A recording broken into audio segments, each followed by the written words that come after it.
guys, good afternoon. Ang oras ngayon, alas 12 sa 12 p.m. So, andito ngayon tayo sa ating trabaho.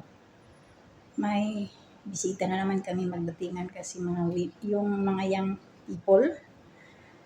Kasi bukas meron kaming function dito na wasak day. So, dito matulog, mag-ready tayo sa higaan. So, start tayo dito guys sa ating trabaho. Magbuhat muna tayo ng mga foam na higaan. Lagyan natin ng bedsheet. Let's go!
Chito guys.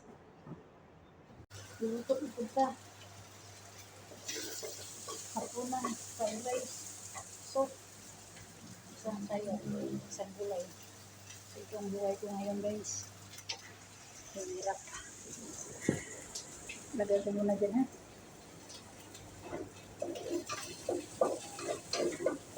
Kailangan, nagsita magdating. Kainin na naman guys ang hapunan. Kaya nagluto ang amin. Katulong. Magbili ng higaan. Naghahanda naman tayo ng pagkain. Kaya bago ako pumunta sa kabila, nagsitaan ko muna. Pero hindi ko muna.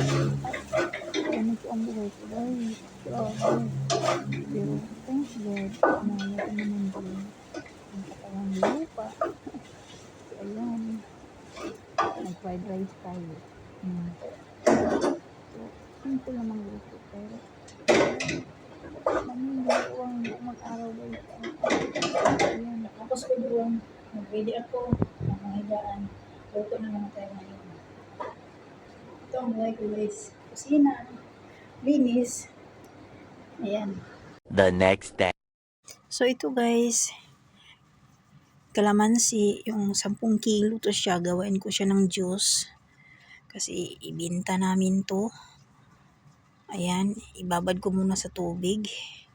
Kasi may gawain pa ako. Mga ilang minuto lang.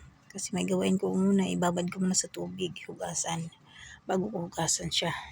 Ayan. So ito naman siya guys, yun na ang proseso sa paggawa ng kalamansi juice. Ayan, biniblender ko. So maliit ang blender yun siya guys, kaya i-slice ko muna yung kalamansi bago ko i-blender. Ayan. So ang daming ganap na nangyari guys. Tsaka sorry to siya guys ha, na-late ko na siya na-post yung mga ganap na to. Yung mga video na to, natagal na to sa cellphone ko. Kasi ngayon lang ako naka-time na ipag-edit. Ayan. So, ang daming gawa guys ang nangyari sa mga araw na yun. Blender, ang dami. Ako lang gumagawa yan guys. Oo. So, mga continue ko na lang yung sa karon kay kutsong naman daw. Kutsong. Nami sila kutsong na daw. So, daghan kayong kutsong klase-klase. So, napod tayo juice diri lemon. kanang blender dito siya ang ipuga jud maayo.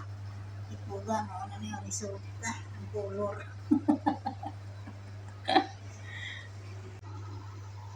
Kuku. Ito na siya ang juice guys, yung ginawa ko na biniblender ng lemon, yung kalamansi. Ayan na siya guys. Oo. Inano ko na sa ice. At saka inanon ko na ng sugar konti. Kasi sobrang asim.